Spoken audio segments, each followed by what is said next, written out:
What's going on, Eagles family? Thank you for tuning in to another edition of On the Road to Victory. With me tonight is a very special guest. Back with us again, Mr. Hollywood himself, Evan Hearn. Yes. Thanks for, dude, I love having you. Last weekend we were getting riled up. Thanks for joining us tonight, man. I'm already skitzing out here, freaking out. I know. We had that new quarterback energy talk last week. How you doing tonight, Evan? I'm doing well, man. I'm doing well. We're a special kind of breed, aren't we? Because, if you look at this football team, it has been abysmal all season long. And we just, find a way to get this energy. And you know what? The NQE, you put a little injection of that into your system, all of a sudden, you're riding high. What's up, Malcolm? How you doing, man? Malcolm, thanks for tuning in, dude. Yeah, but dude, I'm excited for this game tomorrow. I'm excited to keep the ball rolling. I like what we did last week. And to be honest, you had me on last week and we won the game. I'm not saying there's a coincidence there, but maybe we're putting out the right juju. That's all I'm saying. Maybe I had the same thoughts and was putting that good juju out there as well. Now, a lot of people might be a little upset about that. Trey, what's going on? A lot of people, and we understand. Look, we've talked about it. We like a high draft pick. That's something we're down with. But when it comes down to Sundays, let's be real here. We're on the pregame show. We're talking. We're getting pumped up, dude. And once it hits 1 o'clock, 4 o'clock, whatever the hell time the damn game is in that game, it's been 4 the last few weeks, which is crazy. But dude, we get pumped, and we want to see the Eagles win. And I know every Eagles fan feels that, whether or not they say so. You want to see that team and jumping up with your family. Yeah, and your family, your friends, whoever you're watching with, whatever you're doing, you're getting excited, and you're loving that, dude. Yeah. So when I had you on, you had just got done making a podcast with Gail, and you said you came up with the phrase, the new quarterback energy. I loved it. A little acronym for you, NQE. Oh, who doesn't love that? So we were very excited, right? We were on here. We're losing our minds because we didn't know what was going to happen. We knew if Carson was out there, we're probably going to get our ass kicked by that Saints defense. But son of a bitch, don't the Eagles go out and win this damn game? What is going on, my man? What's up? And we'll address the elephant in the room here. Yeah, we'll address the elephant in the room. This Eagles team, while I get excited for them every Sunday, throughout the rest of the week, I have grown somewhat, let's just say, the quarantine plus the miserable Eagles season, it's just leading to laziness at this point. So I'm riding it out. I'm calling it no shave November, don't shave December, and then maybe I'll come up with some other fancy term in January to make an excuse. Look at Evan coming out. He's got the acronyms, the phrases, everything that you need to get through your week. And we talked about the beard last week because I tried to trim my beard. Part of the good juju. And that's what I'm saying. Now I'm not going to touch mine. You said it, so we're just going to go ahead and until the Eagles win that playoff game that you spoke of, we're riding this, baby. We're riding it out. Don't shave December. So thanks for tuning in, everybody. We're excited. It's a Saturday night. Just got done watching the Bills dismantle the Broncos. Josh Allen looking crazy. We thought we had that in Carson. Now, I still believe in Carson. I still love the kid, and we know that he's a good quarterback. But look, guys, he had his issues. I see it out there in social media land. It's wild. Some people want to Carson Wentz is the savior. Look, I think the kid is phenomenal. He's done so well the last few years. He's having a bad year. Now, with Jalen Hurts coming in, talking about that energy, talking about him coming in, dude, he's got that swagger. He's got confidence. Now he's made this an issue, whereas we talked about on the 4th and John draft show, we didn't want to have to be here. Well, here we are today, Evan. How are you feeling after that win? I know we're excited about the win, but how are you excited in the outlook of, where are the Eagles going from here, man? Yeah, and I think what the general conversation that's been going on throughout the week has been, is this sustainable? That's been the bottom line question. A lot of people have been hearing it on the radio. I've been seeing it online. The bottom line of what I'm feeling is I'm excited to see some new energy in this offense. I think it's been clicking better. I like the way that we are able to, it seems like Rager and everybody else on this team is playing with a different energy. I mentioned, I'm not sure if it was, I think it was in the post-game show, guys like Zach Ertz that we have been just crucifying his entire career about not being able to block. And he's out there actually throwing blocks out there, leading to big runs. This team just seems to be playing differently. So in that aspect, I'm really excited. I've put the whole draft conversation behind me, I'm really looking forward to the last of these games. And do you think like it's kind of this entire year's been unprecedented? That word's been used so much this year, but the fact that like every single team in the NFC East is using some backup quarterbacks right now, it's wild. It's crazy. There it is. Right there. You know, I think that we're all dealing with some things, and that's why people are pissed off, because it's like, look, everybody in the NFL is going through things, and even inside our division, you know, so it's definitely been on Doug. It's been on Howie. We've said these things. Now, when we were in our meeting earlier this morning, you know, we were talking, and all of a sudden, boom, breaking news. John Dorsey apparently has been brought in, and he's been behind the scenes, maybe helping bring in guys like Fulgham, things like that. We don't know exactly, but for next year, now Howie's kind of got somebody behind him that, you know, has drafted some good players in his time. Some, you know, Aaron Rodgers. I mean, Howie's starting to feel like Carson. He was part of like the Packers organization. I know he helped there. He was part of the Browns and the Chiefs. I mean, you guys know the talent that's there. I'm excited to hear that there's something, you know, because we've been begging for that, right? Yeah. So I'm excited to hear that there's some kind of changes on the horizon. So I'm with you on that. The excitement of the unknown these next few weeks, because Jalen Hurts, you know, he had one good game and everybody, oh, it's only one game. Hey, it is. But guess what? It was against the Saints, and it was a pretty good game, and they won. And Evan hit the nail on the head. Something we talked about on the pregame show at 4th and John.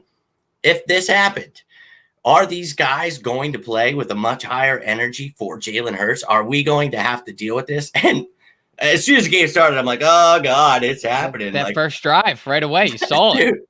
I loved it, though. I was like, this is – and my kid, okay, he's 10 years old. He's just living in the moment. He doesn't give a hell who's the quarterback. He loves Carson Wentz. He's got his jersey, everything. Dude, like that. He was ready. Really? He was just like, who is this? And he's watching. By the end of the game, he's like, he's better than Carson Wentz. He just said that to me, and I was like, oh, it hurt my soul. Yeah. And I was like, look, and, you know, he doesn't know. It's a small sample size, but he was just that mobile quarterback, like – the ability to do it all, and the back shoulder throw right away to Alshon Jeffrey. He saw that. It was just, you know, in his mind. Right. And look, that's sometimes the best, you know, point of view, because you're not biased. You don't care. And we've heard the Alshon Jeffrey versus Carson Wentz kind of friction before. That conversation's been brought up, and you know, it seems like he has a pretty good chemistry with Jalen Hurts. They don't have much time together at all, but you know, I'm not counting on a lot of out of Alshon for the rest of the season. To be honest with you, the whole splitting snaps with Travis Fulgham. Do you understand that? Because I really can't wrap my head around it still to this day. I mean, credit to Alshon Jeffrey for getting that touchdown. It was a good play. But I just think at this point in Alshon's career with Travis Fulgham, the progression that we were seeing out of him, I just wanted to see some more out of him at this stretch of the year. Yeah, that's very confusing to me. And actually had Chris and Gail on this week, and that's something we talked about. It really baffled me that seeing Alshon get the amount of snaps he did, and it was over Fulgham. We talked about when he was coming back, please, God, do not do this. Do not do this. And, you know, you've seen articles out there, and I've read a lot of things. I've seen a lot of great, you know, scientific theories on why, you know, he's not getting off the line. He's not running the right routes. He's not doing this and that. Look, I'm telling you what, this kid, I saw it with my own eyes. Okay. He was doing very well for a guy the second year in the league, really getting his first chance to do anything. I thought, you know, he's doing really well, and you didn't feed him the ball. The Ravens game sticks out for me when we didn't throw him the ball the entire first half after he was doing so great those past couple games. And then he comes out in the second half against that secondary, you know, Marlon Humphrey, Jimmy Smith, Marcus Peters, and kid was balling, going up, taking it from him. And it was like, okay, yes. Okay. Now you see you have to give it to him. Now we're not. So I'm with you. What are you thinking? Because Alshon's not going to be back. And that report saying that, like, Doug thinks that that Alshon's simply been playing better. Like, he's getting healthier and better. He's better. It's like, yeah, it's where I would just like an explanation as to where he's seen that 5 years ago. Yeah, I haven't seen that at this point right now. So and if you want Fulgham for the future, don't you want him out there if he's having issues? Well, let him learn. The best way to learn is throwing him out there, man. So I'm thinking all of the cap mind games that Howie pulls, right? So we've heard things about how Howie is the one that is actually deciding who's going to be playing these Sundays. And we know that contract implications are, the better. There's sometimes there's incentives involved. I don't think there would be any incentives involved in Travis Fulgham's contract. Do you think Howie Roseman is playing the mind game of knowing that Travis Fulgham's a good player and he wants to keep his numbers down so that he could pay him less on a future contract? Do you think something like that might be in the works? I mean, definitely. And I think it's not only Alshon eating in those snaps. You're seeing him try to sprinkle in John Hightower, now Quez Watkins. You saw J.J. Arthega-Whiteside was active last week. It's like, I get it. You want to see what you have for the future, and you have to figure that out these next few games. But you don't do that by throwing Alshon Jeffrey in the mix. So I'm not sure what he thinks he's going to do there because he's not going to be able to trade Alshon. But Travis Fulgham, yeah, maybe he was holding him back because he thinks we're not going anywhere next season or this season. So he's getting ready for next season. And yeah, I'm sure he's somebody that's always trying to be the smartest guy in the room, always thinking ahead in ways that hurt us a lot. Yep. Yeah, we've seen that in the past. We've definitely seen that in the past. But the Dorsey news is huge, man. It really is. I mean, I don't want to sweep that under the rug. I'm really excited to have another football mind in the fold here. I think he is definitely going to be involved. If they're making this announcement at this point in the season, first of all, I thought it was kind of weird that like they say that he's been working there like kind of for an extended period of time. Yeah. Like with all of the turmoil we've been going through, why wouldn't that have been brought up? It just kind of to soften the blow. Like, hey, we're trying, but. Aside from the fact, I am excited to have a football mind in the draft room because that is clearly what Howie Roseman needs. Well, Evan, I was going to bring it back up because I had you on here this time last week, and we were talking about it. And what did I say to you? I said, I don't want to piss people off. I don't want to piss anybody off because we were talking about Howie. And I said, I honestly just don't think he's going anywhere. And a lot of people, want him going. And I get it. I understand there's been issues. But like I said, they would probably bring somebody in before they get rid of his ass. And we went through some names. We talked about some things that were possibilities. A lot of people say Bieniemy for offensive coordinator, and then bring there were some, who was it? Dimitrov and some other names. And then Dorsey was actually thrown around by someone else not long ago. And it's funny that you go through all these names and you're like, who would want to come and just be a consultant? These guys would want his job if they're that good. Right. So lo and behold, as we're sitting here talking about this behind the scenes, they've already done that. And this guy is more than capable of taking your job. So I'd love if you to elaborate a little more on what do you think this means for Howie? Do you think that this is just to help out, maybe prepare for next year? Or do you think they're like, let's see how you figure things out, and maybe Jalen Hurts, what he does is kind of how he's saving grace here? I mean, I would kind of look at it in like if I could put it in analogy terms. So say that you have a job and your boss comes to you and it's like the workload isn't changing at all. You're doing the same stuff you've always been doing, but he's like, hey, I'm going to be bringing on God bless you. I'm going to be bringing on another guy to, just kind of help oversee everything and make sure everything starts going more smoothly. I would kind of take that as I need to step my game up or else I'm going to be shit canned. Like to me, it's foreshadowing. I think that Howie Roseman, he's going to survive this offseason, I believe. I think that that's one thing we've been talking about is that it's really looking like Howie Roseman's going to be here next year. But the leash is definitely short. And I think that is with the Dorsey being here, that's definitely the message that's being sent throughout this organization.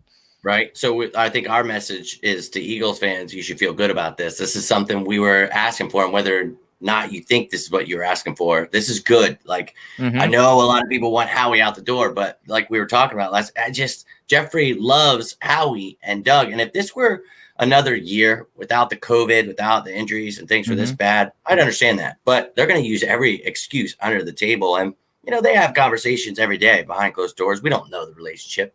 The media likes to push narratives, but there are true facts of the matter. And the fact of the matter is, Howie, dude, you've been messing up. Yeah. So we see that our owner, someone that we have been holding accountable here at On the Road to Victory and Fourth and John, Jeffrey Lurie, dude, this is your team. Yep. So it's nice to see Jeffrey brought someone in for him. So do you think he is going to force Doug to bring in an offensive coordinator next year? Or do you still think it's a possibility that now Doug is the one on the hot seat and maybe out the door? Because we talked about possibility of maybe one or the other, right? I think that's what we were talking about this week. So what are you seeing from Doug now? It's really up in the air for me because I see a scenario where Doug Peterson is back here next year with an offensive coordinator. I don't see any sort of scenario where that's not the case. I think one of two things is going to happen. Doug's going to be back next season with an offensive coordinator, or Doug's not going to be back at all. So I think Doug's in a similar situation. Things aren't going well, but I think just the removal of Howie Roseman or just the addition of John Dorsey is not going to result in a complete turnaround in this team. You need more than that, and that's why you would need to address an offensive coordinator. Please, I'm on my hands and knees begging this organization to bring in another offensive mind to help Doug out if you don't end up going in a different direction. Yeah, and that's definitely something we talked about last week because I'm on the same page with you there. Doug, I love you. I do. It's just you can see it. You have too much on your plate. And we talked about, earlier in the year, we talked about it this past week. The Cardinals get it done without an offensive coordinator. Niners do it. And Doug, he sees that. He sees Howie out here with all this control. I think it's just kind of, I want to be that guy. I just won a Super Bowl. I can do this. And it's not working out, dude. And I think the Super Bowls went to their heads. Do you think I think there's a big ego problem in this front office. I think there's a power struggle. Yeah. They all want to say, I'm the one responsible. Yep. I'm the one that deserves the next, why does Doug have a trophy or a statue? And now Howie's got to prove, I'm going to take a quarterback in the second round. And then I'm going to draft a linebacker in the third, who's definitely a fourth or fifth round. Anyways. So, I mean,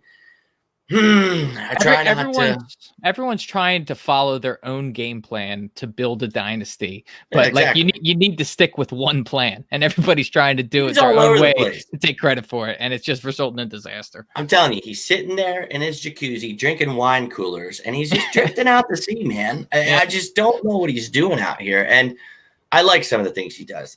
We talked about this last week. We were just talking about getting this guy a statue in the city a couple years ago, and it's like, hey, we're ruthless in Philadelphia. And if you're failing, well, we're going to let you know, dude. And you really don't have much time. And I don't think that's fair for Carson or Doug necessarily at this point, because it's really 1 year where we're seeing this. Like, what's happening? Right. Howie, it's been a few years of some very, very questionable picks, moves, things like that. For sure. But like with that Eagles team, that Eagles team set the precedent for this is what we're supposed to look like. Even Doug said on those steps, this is the new norm.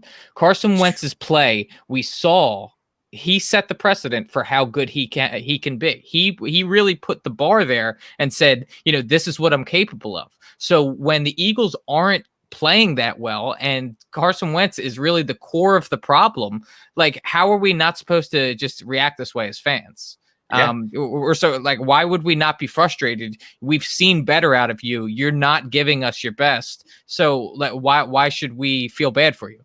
Yep. And that's my point. Every damn pregame show we're talking. Please hold yourself accountable. Bring some damn heart, because we are so passionate about our team, and to see them, and you hit the nail on the head, because that's exactly it, man. We expect so much better, and we know that you're capable of so much better. We saw you do it with practice squad scrubs. So there's really no excuse, no adjustments. You're not, dude, the running the ball, the screen. Oh my God, it's literally like beating a dead horse. It's like, bro, you're not smarter than these people. They've figured you out. Time to adjust and use your weapons. So he comes out this past Sunday, and we talked about it on the pregame show. He's going to simplify things. He's going to run the ball, and he's going to roll them out. He's going to allow Jalen Hurts to play to his strengths. And we knew the question would be, why the hell is he not doing that for Carson Wentz? Yeah. So why all of a sudden does it look like – and look, I still think Doug had some questionable play calls, some things. Jalen and him, even giving it the opportunity at the end of the game there when he fumbled it, you just give the ball to Miles Sanders there. Let's not get cute. Some questionable things that he did in that game, but they all got each other rallied. He made the decision. We said when Doug made that statement, everybody's like, you got to be kidding me. I said, well, what if this is Doug saying, look, you're all on my ass. You're saying I'm failing. I'm going out swinging. So I'll make the decision who my quarterback is and how I'm going out this year. Well, he made it, and we got that spark he talked about, and we won against the Saints, and now we got the Cardinals. So what did you think about that? Is balls dropping a little bit here? That's Getting what I big was balls thinking. done? Like we're seeing the brass ones again a little bit there. It's just a little too late for me this year. You know what I mean? Like, it's great that we're seeing some more of that. I mean, we've been seeing all year long, the going forward on fourth downs. That's been relentless. And like, I was really taken aback by just his trust in Jalen Hurts in in his first career start versus an elite defense to be going on fourth down the way that he was. So like, he really feels good about Jalen Hurts. And I agree with you. I think that he is kind of trying to say, you know, this is me trying to turn this thing around. And if it ends up working out, it was because of me, you know, which is fine. Because if it ends up working out, I ultimately just want a good football team. So I don't care what the number or what the name is on the back of the jersey. I care about the logo on the front of it, man. Thank you. And it's all about right here, guys. And that's what we talked about last week, even, you know, if we lost, if we won, all we wanted to see was our team fighting. At the end of the day, we're Eagles fans, man. Mm-hmm. And I get it that, yeah, we sometimes want to look toward the future, but it's not even our jobs, guys. Like, we could say and do all we want, but those are the guys behind the scenes working at it. All we have to do is try to be the best fans we can. And dude, there's enough Cowboys fans and fans out there that trash everybody and sending them hate mail. Like, look, we can talk amongst ourselves about how much they suck and the things they need to. Like, some people just get wild out there, man. And it's look, they do. It's been one bad year, and the last few years it was a miracle we were even in the hunt for things. And look, I get it. That it comes back to, oh well, our draft pick sucks. It's like, look, these guys don't go out on Sunday. Oh, you know what? Let's lose this one. I think, you know. So it's like, but what are they doing? Is the question at hand. You know? So they weren't bringing that heart, and you said it. A little too late here, man. But what's crazy is we're in the NFC East. And son of a bitch, when you look at it, if Washington, the Giants, if they lose the next couple games, which are tough matchups, and we win, we are once again back in this playoff talk. And obviously right now, I don't know how comfortable I feel. We beat the Saints. Yes, great defense, but they didn't have Drew Brees. We're going against an elite offense tomorrow, and we're missing all of our secondary. So Slay will probably be back. But how are you feeling about this? Are you? I mean, you kind of mentioned earlier, like, I'm excited. I wouldn't mind it. I mean, get a little spark going, baby. Maybe we shock the world. I don't know, how are you feeling about that? I mean, I think that a lot of this team, when they saw the baton being passed from Carson Wentz to Jalen Hurts, they kind of realized what was going on with this season. I don't think everyone was anticipating, you know, the NFC East to start losing again the way that they were. I think that all the players were kind of like, all right, this season's over. We got to prove our own worth at this point.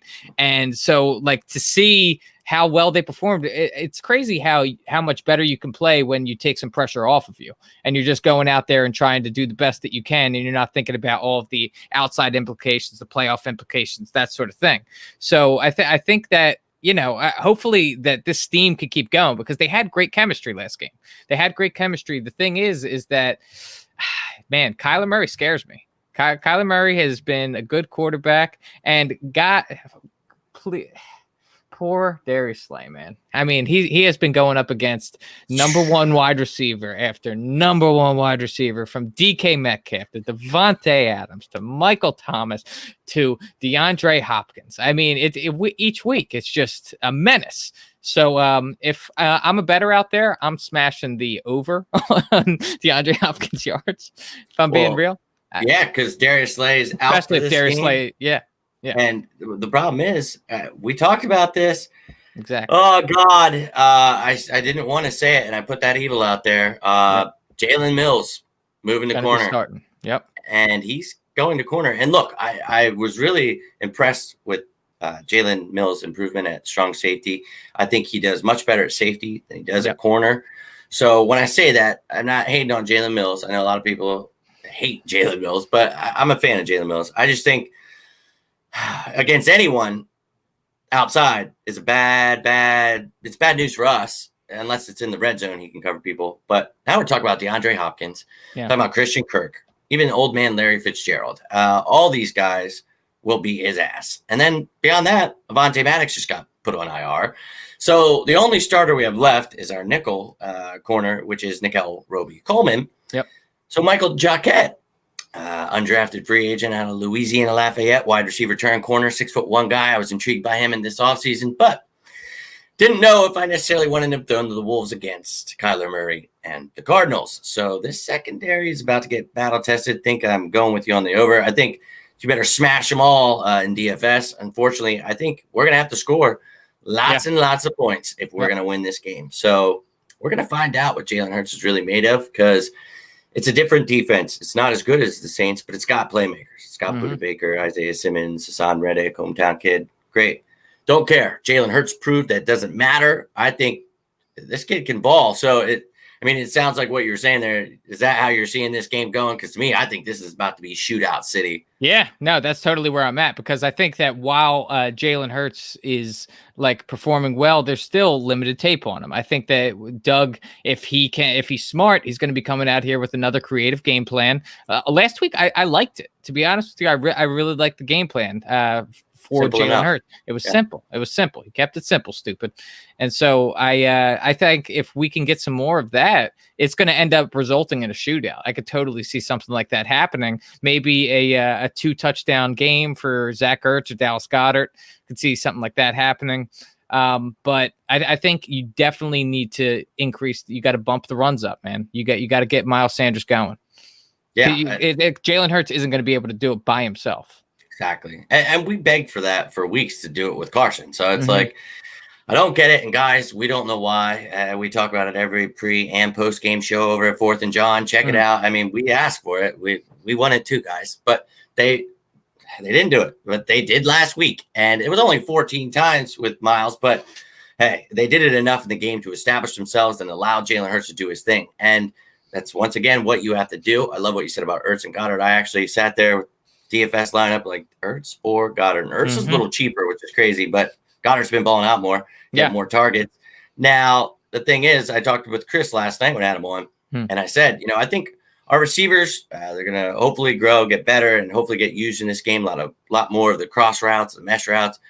Patrick Peterson, Byron Murphy don't scare me too much, but that tight end duo and even trio, Richard Rodgers, man, throw him in, third tight end. That 13 personnel, having 3 tight ends. I think the Eagles could really use some of these packages. I think that's one of those things where you could implement something simple, and they don't know if it's a run coming their way or, matching up 3 tight ends is going to be interesting to see what they do. You're either going to get a mismatch with a corner on Goddard or a linebacker that can't keep up with Ertz. You know what I mean? Something where I think the Eagles, it's great that you brought that up, because I think that's exactly where they need to go, run the ball, and then quick little play action, dump offs. And I'm not saying Hurts isn't capable. I think we'll see the training wheels taken off a little bit here. But you're right. Keep it simple, stupid. Don't get too wild. And you should have done it with Carson. That's fine. I don't know why in year 5 we should have to do that. But whatever the disconnect is, we don't care. Right now, we're talking about Jalen Hurts. So simplify it, run the ball, allow Jalen Hurts to be himself. Let me ask you a question real quick. So I think one of the less talked about stories that hasn't been brought up this year has been Richard Rodgers. I think Richard Rodgers has shown a lot this year. When he's been called on, he's delivered. And I'm just wondering, with Dallas Goedert's emergence, and he really seems like he can take that step to the next level with the right QB. Do you think that, Zach Ertz had those conversations with Harry Roseman at the beginning of the year? There was some bickering going on there. Do you think that the Eagles in the future might be looking at like the Dallas Goedert and Dick Rod combo and moving on from Ertz? Yep, that's exactly for anybody that tunes into the show knows that's something I've been talking about for a few weeks. Richard Rodgers really stepping in and playing that 12 personnel we love to run. I love the 13 we have right now. I do. But you can go all the way back to the James Casey days. This is something that, Reed liked to run, and even Chip did things with the 3 tight ends. So it's something that the fans should be used to. And so I'm excited about it. But then it kind of led into, does Richard Rodgers take the place? Now, he is not Zach Ertz. What we're saying is maybe you draft someone. I thought you had him this year and Noah Tagai. Let him go to the Colts. That was stupid as hell. It was. I think you find a replacement for him, another cheap guy. Because before, trust me, I was not having this conversation about Zach Ertz leaving. But after all this, after how he played, everything with the cap situation next year, it's a reality here that this could definitely happen. So I think that's definitely it. And you look at Richard Rodgers as that Brent Selleck role. They love the guy. he has been coming back off and on last year, the year before, getting injured. Then, unfortunately, Washington took him, and I was like, damn it. He was finally getting healthy. We finally but he's reliable. And then he came back, and I was like, right. yes. And look at what he led our team a couple weeks. I mean, yeah, dick rod, as you would say. And I always loved, when I first heard you say that, I was dying. So I know you and I have talked about this months ago. For sure. Richard Rodgers is somebody we have definitely mentioned. So a great topic there to bring up because, yeah, this makes it much easier for the Eagles to be like, okay, if we bring someone in to groom, we know Goddard can be our number one, and we know Richard Rodgers can come in as that number two, and he actually can block too. And well, he's a receiver just like Ertz. Now, I'm not saying he's on Ertz level, catching the ball, getting open, route running, all that stuff. Look, I get it. But when you look at the cap and you look at Zach Ertz wanting a new contract, we don't really have the money. So you knew the Packers and the Ravens had already called about him. There's people interested, man. And hey, you guys all want those draft picks out there. There are other ways to get yourself draft picks. Absolutely. Other ways to move yourself up that draft. So, and if there's one thing Howie knows how to do, it's put a trade together. Hell yeah, man. That's one thing I always say, because it's like, oh, they give him love for contracts. I'm like, yo, F you, dude. Look at next year. All he did was back end all of it. It's like, oh, you cleaned your room. All the shit's just shoved in the closet. Like, dude, you didn't clean your room. Like, you swept it under the bed. That's you all know you what I did. mean? Like, you little stick. So, no, he's not the greatest. He's made some okay contracts, but you're looking at people like Alshon, Deshaun, people that are going to probably be gone next year. Dead money is going to follow with them. Like, we're going to have a lot of dead money next year, regardless of the Carson Wentz talk that we have, because I don't think you do that, because that's just asinine to your team, because now you're down a quarterback. What if something happens to Hurts? I mean, sure, we're going to see what he has these next few weeks, and then it might make it even more interesting. But I think what comes down to it, and I'd like to ask you, because I talked to Chris last night, I think whatever happens, I think Hurts is just helping his chances. But either way, by next year, I think we have ourselves a quarterback battle, and that's what it's going to come down to. I don't think that they're going to get rid of Wentz or get rid of Hurts in the draft or anything. I think that these guys are both here. Why not? You already spent your money on Carson. You know it costs you to get rid of him. Jalen Hurts costs jack shit. So why would you want to get rid of him when you got a great backup in case Carson does fail again? Well, then he knows. Yeah, and when I went on it was either pregame or postgame of the last game, maybe the game prior, we were bringing up the Jalen Hurts conversation, and I was just talking about how, like, I could see if Jalen Hurts ends up, doing well, could he potentially be gaining, I'm sorry. He could he potentially be gaining value? That was the word I was looking for. Really, that long 5-letter word. Could he be gaining value through playing well at this last stretch of the season? Then potentially we can move him in the offseason. Then the more and more that I thought about it, you're absolutely right. I mean, Carson Wentz, the contract is hell next year. All of that dead money, you don't want to just throw all of that money out the window. And so to let go of Carson, that's just kind of unrealistic. And on the other end of it, you need a backup. And who better than a guy who already knows the system, has proven that he can play in it, and he's dirt cheap.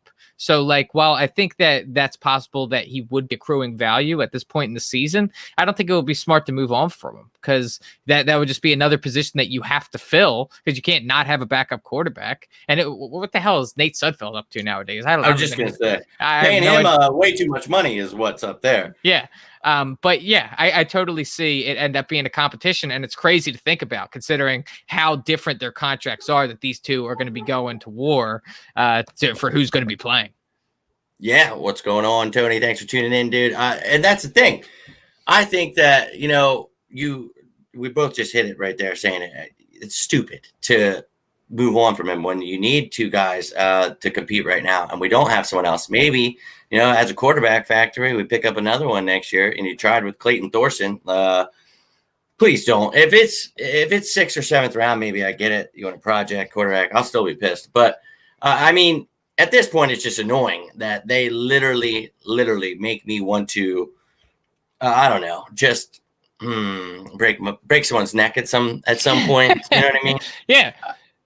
But I mean, the Thorson one was such a knucklehead. Like, why? Like that quarterback factory. That statement alone, right? Because you picked Thorson the year before, so then you go ahead and take Hurts in the 2nd round. So it's once again like, what are you doing? Yeah, what are you doing? And we were on the draft show, and I was like, all right, I'm live in front of people. I can't be getting pissed off here. And I was just like, I'm gonna get pissed off. We took Jalen Hurts. Do you think Jalen that? Hurts. Do you think that John Dorsey can explain the importance of the linebacker position to the rest of the front office? Do you think that with him, we could potentially see something different, actually going after a top tier linebacker that could help this defense? I would love to see that. I would love to see either linebacker or cornerback because I love Darius Slay, but let's be real here. He's not exactly going to be here for the next 5-10 years. You know what I mean? No, Maybe the next 3. So it's like, I think that we definitely need to put an emphasis on linebacker. So if John Dorsey can just get Howie Roseman to get out of his own head, he's always trying to be the smartest guy in the room. He's always making these crazy ass decisions. And I think somebody just needs to be in there with him like, yo, dude, that's really stupid. Yo, like, reel it in there, Howie. Reel it in. You needed a linebacker? Okay, well, there was Logan Wilson in the 2nd round. Why Davian Taylor? Like a guy you could have gotten the 4th. Like someone just to tell you, hey, man, no one's even looking at him. You probably get him in the 4th or 5th.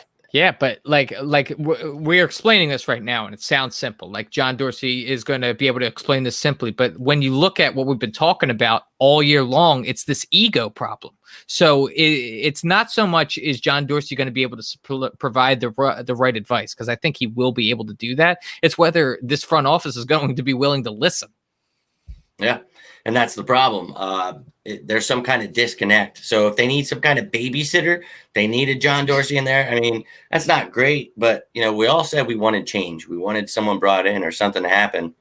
Well, it looks like they're at least trying. So something could definitely change in the offseason. Maybe he becomes the GM. Who knows? But as we said earlier, I really don't think how it goes. I think this is just putting him, you're on the hot seat, dude. Like you said, you're bringing in someone. Like if I'm training someone and it's a 1-person job and they bring someone in for me to train, that's kind of like, wait. I'm going to start filling out some applications. Yeah, wait. That means So, yeah. Like, honestly, this is a good thing. He needed to. And you heard Jeffrey walked out of practices, didn't go to the Browns game. Sure, COVID's going on, all this stuff. But you can see the frustration. And we've seen him fire Andy Reid. We've seen things that we thought he wouldn't do. He's done it. So if you piss the guy off a nut, he's going to make some decisions. And I think Howie knows, this might be time for a corner office again, brother. So figure it the hell out. Yeah, totally. And I think I'm sorry. I think Jeffrey Lurie has reached that point. Like just what you see out of Jeffrey Lurie, him not attending that one game, I thought was kind of not a message in disguise, but it kind of made my eyebrow perk up a little bit. I'm like, like the owner of the football team, he's never missed a game, and then this one he misses. It kind of seems like he's starting to feel a certain way about the guys that are running his team, and so I could totally see him making the tough decision this offseason. Yeah, it's possible. It's possible. Anything's possible, and that's something we talked about last week. With this much chaos, no one's safe, man. Exactly. And that comes kind of in the form of a positive, too, because we talked about that last week. The unknown, man, doesn't necessarily mean it's a bad thing because we know that we're going through bad times. So something needed to change. And a lot of times people are uncomfortable when it comes to change, whether it be about football or just life in general, man. Yep. And you see it. You're comfortable with a certain quarterback. You're comfortable with whatever you think. I picked this receiver, so that's just who I like. I'm going to stick with it. We all are. I'm guilty of it myself. But it's like you try to look at it and be subjective and like, look, dude, Jalen Hurts is balling out. We said after we drafted him, I wish this kid nothing but the best. I wish he would have gone somewhere else, but we drafted him. So I hope this doesn't, because we said if he's playing, that means Carson Wentz is either 1, hurt, or 2, he sucks. So he sucked this year. I'm not so sure he sucks as a quarterback. We've seen how phenomenal the kid has been. So, I mean, this is just crazy, but the unknown is what I'm excited about. I loved having you on last week because we were just having a ball because we're like, dude, who cares? You know what I mean? Like, exactly. And that, you said it earlier in this video. They kind of had that mentality. Who gives a shenanigan right now? They're going to come out, smack somebody in the mouth.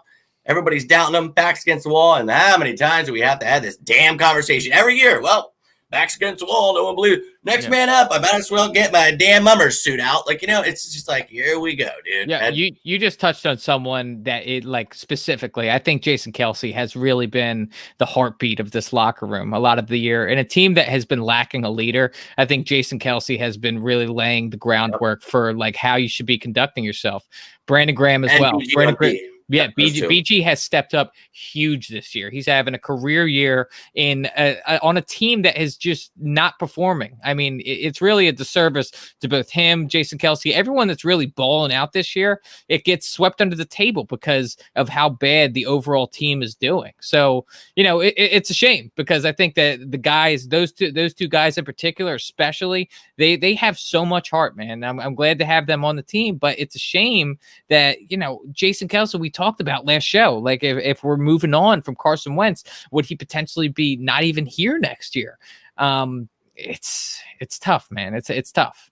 And what's crazy is you and I, like you just said, talked about this last week, and then days after we signed Ross Pierschbacher, and I'm not saying this is some huge signing that's gonna, I'm just saying Eagles going and getting the center that used to be Jalen Hurts center at Alabama. Maybe they're making some plans for the future, and you never know when you can find a diamond in the rough. It was a 5th round pick for Washington last year. So, hey, it's very telling because you and I both talked about this. Would someone like Jason Kelsey, also Brandon Graham mentioned, would they want to come back and play, in a team that feels like it's in a partial rebuild? You know what I mean? They're coming to your work and it just happens to be your office. They're taking, hey, we're taking out the whole side of the wall here, and then you're just going to stay in there. Nobody's doing that. You know what I mean? So it sucks. It'd be tough, man. It'd be tough for Eagles fans to swallow because I think too, though. Yeah, it's tough, and that's what I think the hardest pill to swallow for Eagles fans is that these are two guys that while the team has declined, they haven't. And they've been holding up their end of the bargain ever since the Super Bowl, and they've been setting the precedent. I want that locker room built out of those types of guys, and it's a shame because of this cap situation that we're going to have to definitely move. At least one of them is not going to be here, and it's possible that they both aren't here next year. They've got some cap hits, so it's like So to just think about the cap hits, to think about like who you're going to be able to bring in, who's going to want to be a part of a partial rebuild, and then just like the overall uncertainty of the future is it's a lot to deal with as Eagles fans. It makes you wonder like when we're going to see some top of the division play again, because. Let's be real. I mean, we could end up at the top of the division at the end of this year, but it's not going to feel like it, Well, the thing is, though, when it comes to the end of the season, if we're on top, we talked about this, you're 0-0. You go into the playoffs, it doesn't matter. And if we're riding high, what if the team loses their star quarterback now, or if they lose a star receiver or something pivotal to their team? Hey, maybe we get things rocking at the right time. And we've seen miracles happen in this, being a fan of the Eagles. I mean, we've seen worse too, but trying to be positive here. And look, I get it, not Kelsey. I don't think Kelsey would want to be a part of that either. He's been an Iron Man, over 100 games straight now, like 101. That's nuts. So the arm all jacked up, cast on, dude. It's sad and it sucks to talk about, but it's a reality, man. So thanks for bringing it up because that's something, that we talked about. Is Sayamalu going to move to center? And we were so pumped, remember? So I was like, oh, Driscoll and Urbic are finally going to start again together. Well, no. And Driscoll's out for the season. Yep. So Matt Pryor is now over at right tackle. So I thought we'd get maybe a little feel of a line. Nah, not so much. So how do you see Matt Pryor holding up playing for Jack Driscoll now with our 13th different starting offensive line in 14 games? Do you see Jalen Hurts still being able to do his thing? Do you see this being an issue? Well, I'm not anticipating a great game for Matt Pryor. It's all going to be about how Jalen Hurts is able to adjust. I think we're going to really get a sense of what Jalen Hurts' awareness is like in this game, and just if he's able to get that ball out. It's not like he's going to be coming from the blind side. So, I mean, at least he's going to be able to have his eyes on the hole in the line. But I'm not expecting Matt Pryor to do that well. If I'm being real, he's struggled. I want him to prove me wrong. I would love for him to come out there and make an ass out of me and just ball out there. But from what I've seen from him, he's underperformed. And there's a reason that he is kind of like the last option as to, a starting guy. There's a reason that we went this far down the totem pole and now we have arrived at him. It's because we've got nowhere else to turn. Dude, and the worst part, we were talking last night, is someone asked in the questions, like, well, where do we turn if something happens to him? I'm like, well, we've got Brett Toth, who was brought back from the Army, and then you got Prince Tega Winogo. He was brought up. Yeah. We don't have much guys, so we really need Matt Pryor. But you're right, he has struggled. But I think something we have talked about all the weeks of different guys he's been thrown in at times at guard, tackle. He definitely is a much better guard than tackle. Yeah, for sure. And what we really liked him as was the swing tackle, just coming in and helping out as that extra tackle here and there. And now, well, he's our right tackle. Lane Johnson's out. Jack Driscoll's out. Everybody and their mother is out. So, holy hell, man. This year has been just atrocious. And it's every year, dude. So it's like, I just don't even feel like it's real anymore. We got a question here. Do we feel the Cards will be more ready for Hurts seeing more? Now, here's the thing. I brought this up at the beginning of the week. That's exactly right. But I thought the same thing about the Saints. Everybody said they haven't played a quarterback like this. Well, they have Taysom Hill, who moves around now, nowhere close to Jalen Hurts. But Kyler Murray is a much, much closer replica of they're both from Oklahoma. Got all that. It's going to be a great matchup. But the thing is, they have some playmakers. We mentioned Hassan Reddick, Isaiah Simmons, and Budda Baker, guys that could be used spying him, blitzing. They're going to be coming at him hard. They're fast. So not to say that the Saints didn't have those players. So I think they're going to be more prepared. You have more tape. We talk about that. But the thing is, I think people are only looking at it as, people get figured out. Well, yeah, bad players get figured out. Kids in their first career start that are growing and then beat the Saints, I think we're missing the point that he's going to figure things out. He's going to get better. Oh, man, I should have made this. I should have done that.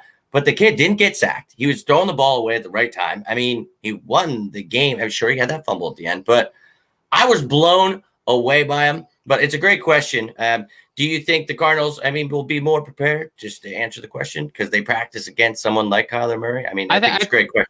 Yeah, I agree. I think it's a good question because you're absolutely right. I think that having that kind of competition to go up against on a weekly basis, you're definitely that more prepared for that sort of situation. I think one thing that Jalen Hurts does very well is, like when we've talked about it on previous shows, is his ability to get to the edge. When he's running that ball, he's got quickness about him to where he could just, nothing's there, and then he's off, and he can get around the edge of the tackle. I think Kyler Murray is very similar, but I think Kyler Murray is actually faster. So I think that defense is primed to be able to kind of try and contain that sort of play. But Jalen Hurts is shifty, man. I think that he's got good moves, and if he could throw a juke out there, we might see like a highlight type play out of Jalen Hurts on a nice run this week. Yeah, and I agree with you. I think he's definitely going to break some of those, but I think it's going to open the passing game up more for him. They're going to try to stop his running. And like, I was mentioning earlier, I think he's progressing. And I think the thing we were worried about earlier in the season was, and we said it, the only time I want to see this kid start is the second half of the season. I don't want to throw him out there and ruin him. Let's make sure he gets some time to learn the offense. And like, we're talking about NFL quarterback guys, and he's never been the number one in practice. You know what I mean? So it's like, now he's here, but I agree with you. Kyler Murray's damn good and faster, but dealing with the shoulder injury. So that's our hope. Don't even bring that Namdi name up around here. I'm just going to say now, Tim, let's get real. Darius Slay's been dealing with, a calf injury, a knee injury for the past 3 weeks. He had that concussion a couple, November, I think it was. Look, he literally is a very good corner, and he's like Evan said it earlier in the video. He's been going against the top receivers in the league. DK Metcalf, Devontae Adams, Michael Thomas. This dude, we saw the schedule earlier this year. We're like, oh my God, thank God we have him. Well, we're not going to have him this week. And you're going to find out how good he really was, because at least he was stuck on those guys and they're just really good. These guys I'm very afraid of what's going to happen. The only thing that we need to happen to help us, man, is the defensive line. So Darius Slay, I love the dude. He does not eat in his car by himself. He's always doing stuff with the fans. I love the guy, and I can't wait to see him come back. Now, the defensive line, I think, we talked about this yesterday with Chris, and then we talked about it in the meeting earlier today. Yes. This defensive line, man, that's what this whole thing is built on. So that's how you win the Super Bowl with Ronald Darby and Jalen Mills at cornerback. You get pressure with your front four. So BG was brought up earlier. You've seen a big game from BG, Derek Barnett, keeping Kyler Murray contained. I think that's a key here. How are you seeing the defensive line, Cox, Hargrave, those guys working out? What about Sweaty J? Oh, of course. I'm like, I gotta lay you up for some, dude. Here. Yeah, no, Yeah. I think that has been really one of the brightest spots of this entire team this year is the rotation that has been coming from this defensive line. It's a very unique defensive scheme that Jim Schwartz brings to the table. Everybody knows that. Just rushing 4 regularly. So I think that the pressure that those guys have been able to create, how well they've been doing in the run game, and really just not having linebackers behind you to be able to really just hold up your own against offensive lines and get through is impressive. And Fletcher Cox is like, we've given him a lot of shit this year, but he's really starting to step his game up as well. He's really made a signature out of the crawl and sack. My dog does it. We call point it to the camera.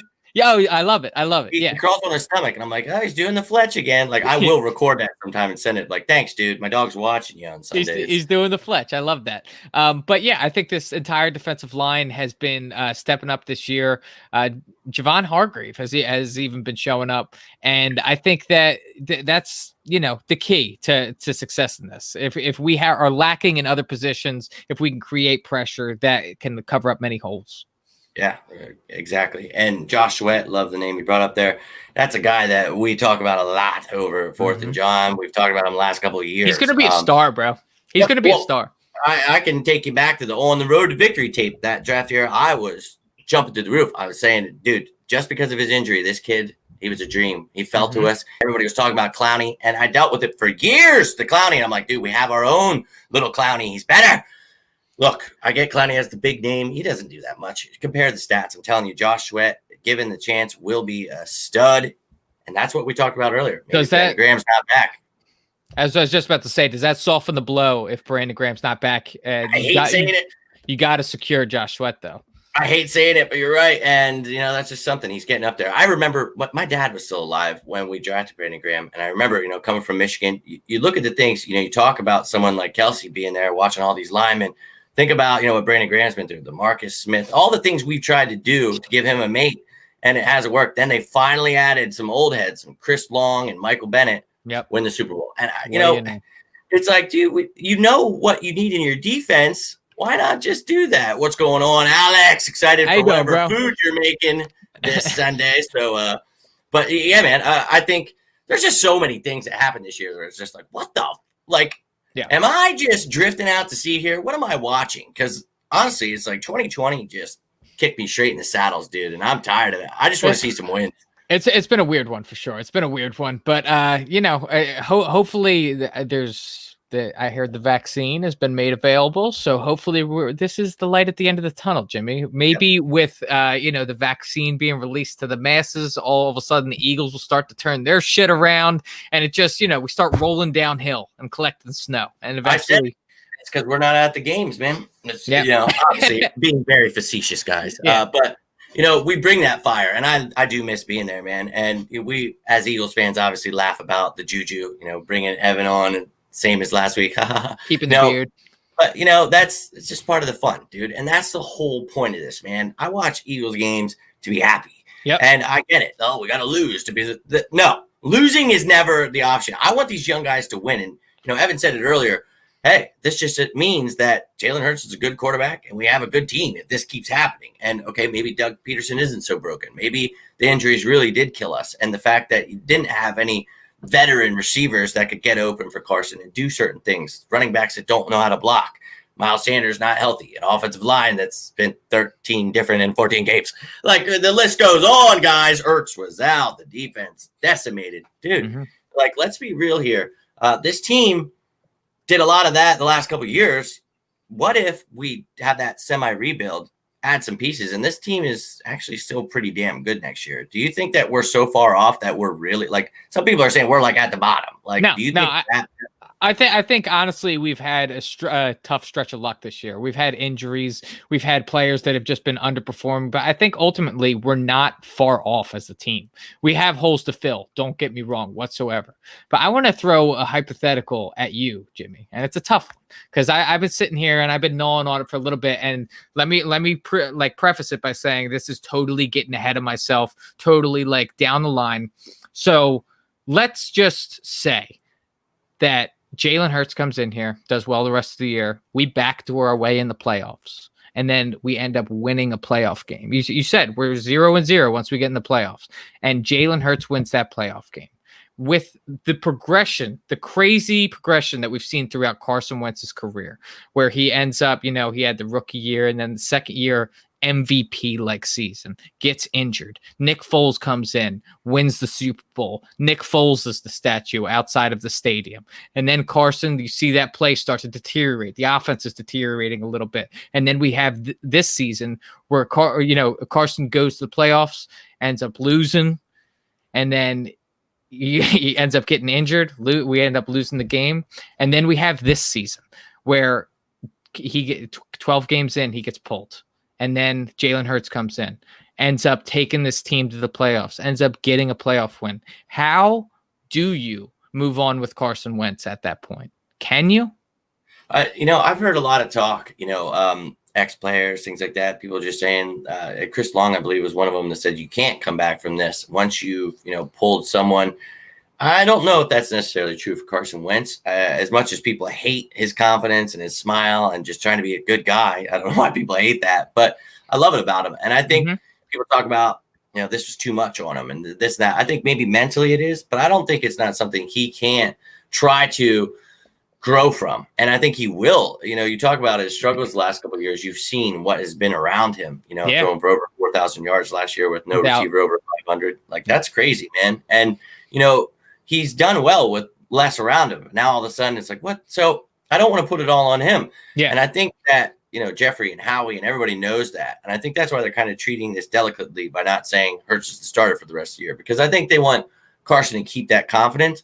I think in the long run, Hurts definitely starts the rest of these games because I think he's going to play well. And that's going to make this hard to where, as you're saying, I think he's going to go in and win. And if he would win this division, if the Washington football team could lose those couple of games and we beat them in the last game, holy hell, if we win out and do that, that's insane. And if he wins a playoff game, I still think, like we said earlier in the video, I still think it comes down to a quarterback competition. But now Carson's feeling the heat, dude. And they're probably on the phone calling people. And they're probably making the reality more than just, okay, we have a competition right now. They're probably thinking, holy hell, if this kid comes in, turns a team that was complete garbage and dead in the water. Yep. If he can turn that around, win a playoff game, imagine if he wins more than one. Oh my God. Yeah.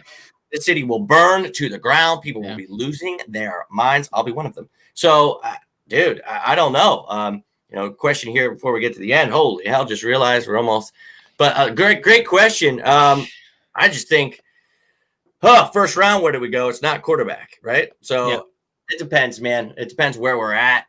We could be in the middle of the pack. It could be a top 10 pick. Really, let's see what happens these next few weeks. Sure, I'd love a receiver, but, Ev mentioned it earlier. Linebacker would be great. Cornerback, you guys know, I'd be very excited about. So a lot of places we could go. Just keep your eyes out because we're going to be doing some great stuff over at 4th and John. So all your pre-draft needs will be met. I can promise you that. You had a great meeting today. So keep your eyes out. Let me tell you, I'll give you a little foreshadowing. There is a steal of a kicker in the first round. Yeah. We got you guys covered. Don't worry. Oh my God, dude! And that's well, maybe that's an issue we handle. Do you think Jake Elliott is here next year? Just in closing, do you think that Jake Elliott, with the money we're giving him, we might as well just kick ourselves in the balls on that one? That's not a Carson Wentz kind of deal, but it's like, dude, look, that's what I'm talking about. Whenever Howie's the master, Oh, really? Who's the master that gave Alshon Jeffrey this ridiculous contract? Old man Jackson this contract. Jake Elliott, who can't kick a short effing field goal, kicks one amazing. Done with Cody Parkey. You just got done with Cody Parkey, who was the most finicky kicker out there, and you he's either off or he's on, and you realize that's just what kickers are. That's just what they are. They're either on or they're off, and you don't commit to one like that with that kind of money because they're eventually going to reach the ebb or their low to their ebb. You know what I mean? Alex Henry, Caleb Sturgis, all these guys. And you just kick them to the curb and you get the hot foot. That's all you do. That's the formula for kickers. The hot foot in this case here. But yes. And, this has been mentioned. Yeah, happy holidays definitely to you, Tony. Thanks for tuning in, man. Stay safe. Stay safe, guys. Draft Justin Fields. We make that joke, but I swear to God, I will fall. I'll go kick Howie's ass myself. Guys. You're right. It's gonna be a quarterback competition, just not the quarterbacks you thought it was gonna be. Can you imagine they trade freaking Hurts? Oh yeah, I'd punch him right in the throat. I will. Oh my gosh. But happy holidays to everybody out there. Definitely be happy safe. holidays, guys. Stay safe. Enjoy what you can at these times. I know it's crazy, but get out in that snow. Have a little fun with your kids, your dogs, your significant other, whatever you got to do. Go with yourself. Play with yourself. It's always a good time. Just enjoy the holidays. Yeah, make sure you're happy. That's what's important. And if you got anything going on, I say it every damn video because I mean it, and I hope you guys know that. Reach out. Hey, don't go through life alone, dude. There are people out here, myself and others, that will definitely have been through it in life. I know Evan's the same. We always try to create that brotherly love, guys. Exactly. Just these tough times. So let's get through it together. Evan, I'd like to give this time to you. If you would, maybe someone hasn't watched you before, let them know where they can find you, who you are, and thank you so much, man, for joining me today. I want to thank you for having me on, Jimmy. It's always a blast, bro. I always enjoy doing these. We always have a good time. You can find me at Hollywood Hearn on Twitter, and just at Evan Hearn on all my other socials. I'm with Fourth and John. I've been doing it since the beginning. I'm OG, and so I just Jimmy, everybody, we all are just 24/7 Eagles content. It's kind of disgusting to myself because I just can't not think about the Eagles. Please follow. Thank you everybody for listening. I appreciate it.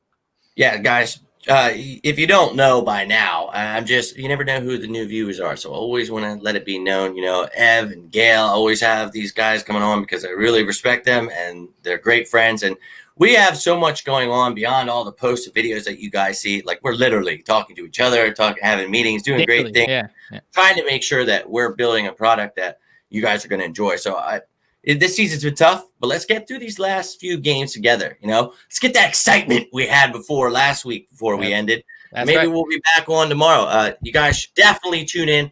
What is it, 1 o'clock or 1:30 tomorrow we're going on? We're 1:30. 1:30. So tune in to 1:30 tomorrow. 4 o'clock game, so we're going to be going a couple hours. Definitely tune in. We got all kinds of fun, dude. Trivia. They're seriously so much fun, and everyone that tunes in, thank you so much. Then we have a post-game show, win, lose, or tie. So be there if you bleed green, because we will be there. Thank you so much, Evan, for joining us. Thank you, everybody, for tuning in. Hope you're all having a safe weekend. Have a safe, happy holiday, and I'll talk to you guys tomorrow. As always, go!